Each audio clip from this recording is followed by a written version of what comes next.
నమస్తే నమస్తే welcome to ATV. ప్రస్తుతం మనం గాంధీ భవన్లో ఉన్నాం. అయితే గాంధీ భవన్లో ప్రతి వారం జరుగుతున్న ముఖాముఖి ప్రోగ్రాంలో భాగంగా కూడా ఈరోజు బట్టి విక్రమార్క గారు అయితే రావడం జరిగింది. సో ఈ ప్రోగ్రామ్కి భారీ ఎత్తున అయితే అభ్యర్థులు అయితే చాలామంది రావడం జరిగింది. ఈరోజు గ్రూప్ 4 అభ్యర్థులు కూడా రావడం జరిగింది. అలానే చాలామంది వేరే సమస్యలను కూడా రావడం జరిగింది. మరి ఈరోజు మనతో పాటు గ్రూప్ 4 అభ్యర్థులు కూడా ఉన్నారు. వాళ్ళకి సంబంధించిన డిమాండ్స్ ఏంటి, వాళ్ళ ప్రాబ్లం ఏంటి కూడా వాళ్ళతో మాట్లాడి మరిన్ని విషయాలు తెలుసుకుందాం. మీ పేరేంది, మీరు మళ్ళీ గ్రూప్ 4 అంటే మొన్న ఆల్రెడీ ఎగ్జామ్స్ అయిపోయిన గ్రూప్ సంబంధించిన అభ్యర్థులు అందరూ ధర్నాలు చేసిండ్రు, మళ్ళీ రావడం గల కారణం ఏంటి? నా పేరు పండరి, నేను గ్రూప్ 4 అభ్యర్థిని. మేము రావడానికి గల కారణం, ఇప్పుడు హయ్యర్ క్యాడర్ పోస్టులు చాలా భర్తీ అయినాయి గ్రూప్ 4 కంటే ముందు. సో దానివల్ల దగ్గర 1500 నుంచి 2000 పోస్టులు బ్యాక్లాగ్ పడే అవకాశం ఉంది. సో దానివల్ల మేము మీ ద్వారా ప్రభుత్వానికి కోరుకునేది, ఆ వితౌట్ బ్యాక్లాగ్స్ అనేది ఫిల్ చేయాలి మా ద్వారా. మేము ఓన్లీ 0.1, 0.2 మైన్యూట్గా రిజెక్ట్ అయిన వాళ్ళం ఉన్నాం. కాబట్టి మేము కోరుకునేది ఒకటి, మా ద్వారా మీ ద్వారా మేము కోరుకునేది ఏంటంటే, ఆ అన్విల్లింగ్ ఆప్షన్ అనేది ఇచ్చేసి మాకు మిగిలిన పోస్టులని మీకు భర్తీ చేస్తే బాగుంటుంది అనుకుంటున్నారు. అవును, డౌన్ మెరిట్ లిస్ట్ ఇచ్చి భర్తీ చేస్తే 1500 కుటుంబాలు ఈ ప్రజాపాలన ప్రభుత్వంలో మేము కూడా మీకు ఒక సర్వెంట్ లాగా ఉంటామని మా విజ్ఞప్తి. సో కలిసారన్న, మరి ఎవరైనా కలిసి మీ ఇట్లా ప్రాబ్లం ఉందని చెప్పుకున్నారా? మరి టీజీపీఎస్సీ కానీ ఇట్లా ఎవరైనా కలిసారా? మేము టీజీపీఎస్సీకి ఆల్రెడీ ఒక లెటర్ సబ్మిట్ చేశాము, వాళ్ళు కూడా సానుకూలంగా స్పందించారు. బల్మురి వెంకట సార్ని కలిసినాము, ఆయన కూడా పాజిటివ్ రెస్పాండ్ అయ్యిండు. ఈరోజు మన ప్రజాపాలనలో భాగంగా బట్టి సార్ వచ్చాడు, బట్టి సార్ని కలవడానికి వచ్చినాము. మేము ఒక 50 మందిని, ఆ 50 మందిని కలిసి ఒక రిప్రజెంటేషన్ ఇచ్చి మాట్లాడినాం. సారు కూడా ఏమన్నాడంటే, ఇది మా దృష్టిలో ఉన్న విషయమే, మేము దాని గురించి ఆలోచిస్తున్నాం అనే మాటతోని సానుకూలంగా స్పందించిండు. మేము హోప్ఫుల్లీ మాకు మంచి జరుగుతుందని మేము అనుకుంటున్నాం. సో మరి ఏమన్నారు, మరి ఇందాక బట్టి విక్రమార్క గారిని కలిసారా? కలిస్తే ఏమన్నారు? బట్టి విక్రమార్క సార్కి ఆల్రెడీ మా ప్రాబ్లం ఏందో చెప్పినాం. సార్ కూడా పూర్తి అవేర్నెస్తో మా ప్రాబ్లం మీద అవేర్నెస్తో ఉన్నాడు. ఆ అవేర్నెస్ మేము ఆల్రెడీ మా మంత్రులతో చర్చించినాక మేము ఒక పాజిటివ్ రెస్పాండ్ అనేది తీసుకుంటామని మాకు ఇచ్చాడు. సో మేము కూడా పాజిటివ్గా ఉంటారని మేము అనుకుంటున్నాం.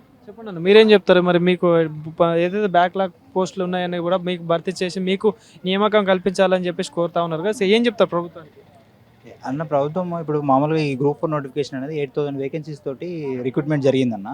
నోటిఫికేషన్ ఇచ్చినప్పుడు 8000 వేకెన్సీస్ ఉన్నాయి. 8000 వేకెన్సీస్ ఉన్నప్పుడు యాక్చువల్గా ఈ బ్యాక్లాగ్స్ పడకూడదు అనే ఇంటెన్షన్తో 1:3 అనేది ప్రొవిజనల్ సెలక్షన్ లిస్ట్ కింద 1:3 మెంబర్స్ని పిలిచారు సర్టిఫికేట్ వెరిఫికేషన్. వాళ్ళ మెయిన్ ఇంటెన్షన్ 1:3 పిలవడానికి కారణం ఏంటి? బ్యాక్లాగ్ పడకుండా ఉండడానికి. ఇప్పుడు మీ ఇక్కడ ఉన్న అందరూ మెరిటెడ్ స్టూడెంట్స్ 0.1, 0.2తోనే మిస్ అయిందన్న. ఇప్పుడు ఒక జాబ్ రావాలంటే ఓన్లీ మెరిట్ ఉంటే సరిపోదు, వాళ్ళ దాంట్లో పోస్టులు ఉండాలి, వాళ్ళ దాంట్లో రిజర్వేషన్ ఉండాలి. మాకన్నా తక్కువ ర్యాంక్ వచ్చి రిజర్వేషన్ జాబ్స్ కొట్టిన వాళ్ళు ఉన్నారు. సరే, మేము వాళ్ళకి యాంటీ కాదు, కాకపోతే మెయిన్ ఇంటెన్షన్ ఏంటంటే ఉట్టిగా పోస్టులు బ్యాక్లాగ్ అవడం ఎందుకు? 1500 పోస్టులు ఉట్టిగా పోతున్నాయి. ఎట్లాగో DSC, HGT, SA, AW, PL, polytechnic lecture ఎవరు కూడా వాళ్ళు గ్రూప్ 4లో వచ్చి జాయిన్ అవ్వరు. వాళ్ళు జాయిన్ కాకపోతే నెక్స్ట్ మెరిట్ ఉన్నప్పుడు మాకు న్యాయం జరుగుతున్నప్పుడు మా గురించి ఒకసారి మీరు ఆలోచించవచ్చు కదా, ఎందుకు ఈ ఇష్యూని మీరు పట్టించుకోవట్లేదు? జస్ట్ ఒక 2 days మీరు అన్విల్లింగ్ ఆప్షన్ జస్ట్ ఒక్కసారి మన టీఎస్పీఎస్సీ సైట్కి వెళ్ళి మన హాల్ టికెట్ ఎంటర్ చేసి లాగిన్ అయ్యి ఒక్కసారి willing not willing to join అనేది కొట్టేస్తే అక్కడ ఆ ప్రాబ్లమ్ సాల్వ్ అయిపోతుంది. ఎంతమంది నాట్ విల్లింగ్ టు జాయిన్ అనేది తెలిసిపోతుంది అన్న. దాని తర్వాత ఎంతమందికి వేకెన్సీస్ అంటే ఖాళీ ఉంటున్నాయి, వాళ్ళు ఎంతమంది నెక్స్ట్ వాళ్ళని తీసుకోవచ్చు అనేది మొత్తం ఒక ఐడియా వస్తుంది. మీరు ఎంతమంది ఉన్నారు? మేము ఇక్కడ మాకు గ్రూప్ క్రియేట్ చేసుకొని మేము ఎంతగానో 200-300 మెంబర్స్ ప్రజెంట్ ఉన్నామన్న. కాకపోతే ఇంకా ఉన్నారు, వాళ్ళు మాకు కమ్యూనికేట్ కాలేదు. కాదు మెయిన్ అయితే మేము ఇక్కడైతే 300-400 మెంబర్స్ మాకు ఆల్రెడీ మేము గ్రూప్ ఉంది. మేము ఆల్రెడీ దీని గురించే ఫైట్ చేస్తున్నాం. ఇది ఇప్పుడు స్టార్ట్ చేసింది కాదు, ఆల్రెడీ 3-4 months నుంచి మేము ఎప్పటి నుంచో ట్రై చేస్తున్నాము. ప్రతి ఒక్కరికి రిప్రజెంటేషన్ ఇచ్చినాము, టీఎస్పీఎస్సీలు ఇచ్చినాము, నవీన్ నికోలస్ సార్ని కలిసినాము.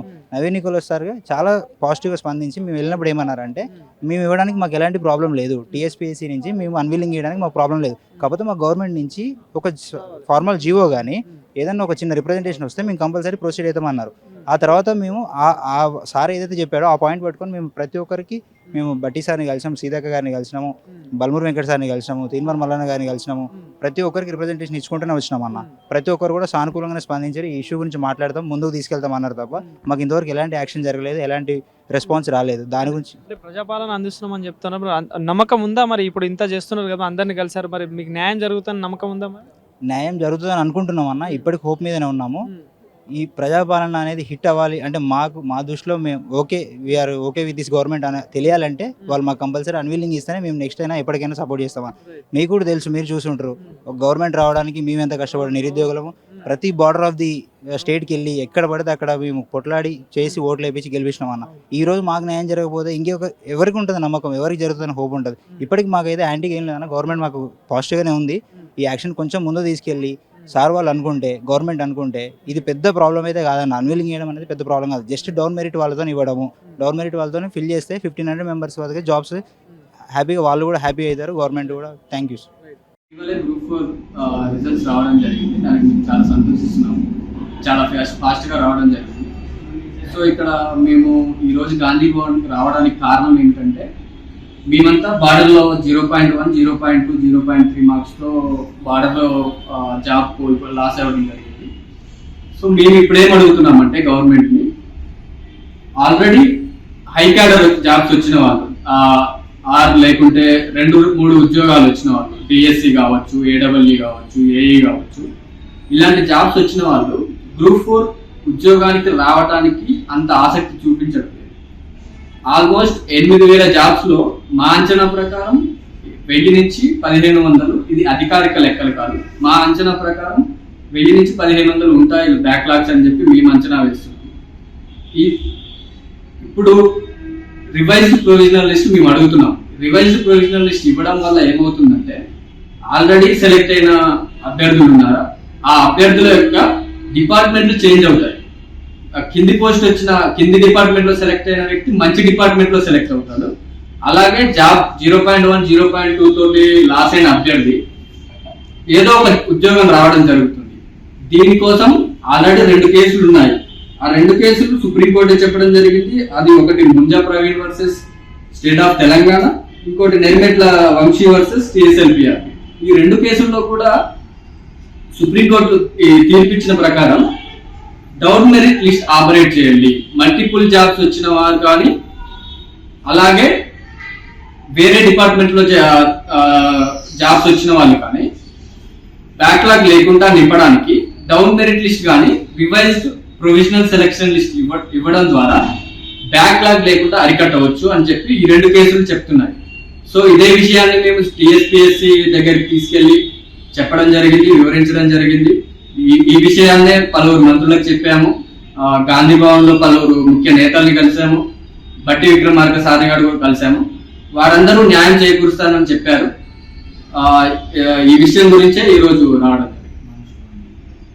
1:1 స్టూడెంట్స్ ఎవరైనా ఉన్నా కానీ వాళ్ళు కూడా మాకు సపోర్ట్గా ఉండాలి ఈ విషయంలో. ఎందుకంటే ఎవరైతే 1:1 లిస్ట్లో ఉండి లాస్ట్ బోర్డర్లో వార్డ్ ఆఫీసర్స్ కానీ అలాంటి డిపార్ట్మెంట్లో సెలెక్ట్ అయిన వాళ్ళకి ఈ అన్విల్లింగ్ కానీ లేకపోతే next revised provision selection list వల్ల వాళ్ళకి ఇంకా బెటర్ డిపార్ట్మెంట్స్ వస్తాయి. వాటిలోనే ఉండడం కన్నా ఇంకా నెక్స్ట్ స్టేట్ క్యాడర్ పోస్ట్ రావచ్చు, అంతకన్నా పై. So revised provision selection list ఇవ్వడం వల్ల ఎవరైతే బార్డర్లో ఉండి ఇందాక అన్నట్టు వార్డ్ కానీ అలాంటి ఆఫీసర్స్ వాళ్ళకి బెటర్ డిపార్ట్మెంట్ వస్తాయి. కాబట్టి మీరు ఈ ఒక్క విషయంలో మాకు కొంచెం ఫేవర్గా, మాకు యాంటీగా ఉన్నా కూడా మాకు ఫేవర్గా ఉంటే సరిపోతుంది. ఈ విషయాన్ని మేము ఆల్రెడీ టీఎస్పీఎస్సీ దృష్టికి, మా ఫ్రెండ్ చెప్పినట్టు టీఎస్పీఎస్సీ దృష్టికి తీసుకెళ్ళాము. వాళ్ళు సానుకూలంగా స్పందించారు. దీని మీద కొన్ని కేసెస్ కూడా ఉన్నాయి ఆల్రెడీ. ఇందాక చెప్పినట్టు Munjya Praveen versus state of Telangana case కానీ, నరిమెట్ల వంశీ వర్సెస్ టిఎస్ఎల్పిఆర్బి వాళ్ళు కూడా ఏం చెప్పారంటే, బ్యాక్లాగ్స్ ఉండకుండా డౌన్ మెరిట్ లిస్ట్ ద్వారా ఏవైతే వేకెన్సీస్ ఉన్నాయో అవి ఫిల్ చేస్తే మిగతా వాళ్ళకు కూడా హ్యూమానిటేరియన్ గ్రౌండ్స్, దానివల్ల అందరికీ న్యాయం జరుగుతుందని చెప్పారు. సో దీని గురించి మేము వాళ్ళని రిక్వెస్ట్ చేయడం జరిగింది. వాళ్ళు కూడా మాకు సానుకూలంగా స్పందించారు. హోప్ మాకు కూడా విజయం జరుగుతుందని ఎక్స్పెక్ట్. Thank you. చెప్పండి, ఏం చెప్తారు బ్రో? మీరు ఈరోజు గాంధీ భవన్కి అయితే రావడం జరిగింది. మరి మీ సమస్య ఏంటి? మళ్ళీ రావడం గల కారణం అయితే గ్రూప్స్ సంబంధించిన అభ్యర్థులు గత 2 నెలలుగా ధర్నా చేసిళ్ళు, కొంతమందికి న్యాయం జరిగింది. సో మీ ప్రాబ్లం ఏంటి? ఇప్పటి వరకు మేము పలువురు మంత్రుల్ని కలవడం జరిగింది. ప్రతి మంత్రికి మేము రిప్రజెంటేషన్ ఇస్తున్నాము. ప్రాబ్లం ఏందనేది 1,500 నుంచి 2,000 పడతాయి అనేది, మేము బ్యాక్లాగ్ పడతాయి అనేది ఎప్పటి నుంచో చెప్తున్నాము. ఒక్క ఆప్షన్ అన్విల్లింగ్ అనే ఆప్షన్ ఎనేబుల్ చేస్తే, ఎవరికైతే హయ్యర్ క్యాడర్ జాబ్స్ వచ్చాయో వారికి అన్విల్లింగ్ ఆప్షన్ ఇస్తే వాళ్ళు ఈ జాబ్ వదులుకుంటారు. గ్రూప్ 4 అనేది చిన్న క్యాడర్ జాబ్ కాబట్టి ఈ జాబ్ వదులుకొని వాళ్ళు ఏ జాబ్కి అయితే సెలెక్ట్ అయ్యారో హయ్యర్ క్యాడర్ జాబ్కి దానికి వెళ్ళిపోతారు. దానికి వెళ్ళిపోవడం వల్ల బార్డర్లో ఉన్న 0.1, 0.2, 0.3 ఇలా ఎవరైతే డౌన్ మెరిట్లో ఉన్నారో వీళ్ళకి అవకాశం వస్తుంది. ప్రతి ఒక్కరికి మెరిట్లో ఉన్న క్యాండిడేటే పలు రిజర్వేషన్ల కారణంగా చాలామందికి జాబ్స్ మిస్ అయినాయి. రిజర్వేషన్ సిస్టమ్ మేము ఇక్కడ ఏం తప్పుపట్టట్లేదు, కాకపోతే బ్యాక్లాగ్ ఉండకుండా నింపండి. ఇప్పుడు 8,180 పోస్టులకి ఫైనాన్షియల్ అప్రూవల్ ఎప్పుడో వచ్చింది. ఫైనాన్షియల్ అప్రూవల్ వచ్చినప్పుడు మీరు ఒక్క పోస్ట్ కూడా బ్యాక్లాగ్ లేకుండా ఎందుకు నింపలేకపోతున్నారు? అది మేము గవర్నమెంట్ని క్వశ్చన్ చేస్తున్నాము. గవర్నమెంట్ సానుకూలంగా స్పందిస్తుందనే మేము అనుకుంటున్నాము. ఈరోజు కూడా బట్టి సార్ని కలవడం జరిగింది. సార్ కూడా ఈ విషయం నాకు అర్థమైంది, నేను ఒకసారి మాట్లాడతాను అని చెప్పడం జరిగింది. దీనిపైన మంచి పాజిటివ్ రెస్పాన్సే వస్తుందని మేము అనుకుంటున్నాం.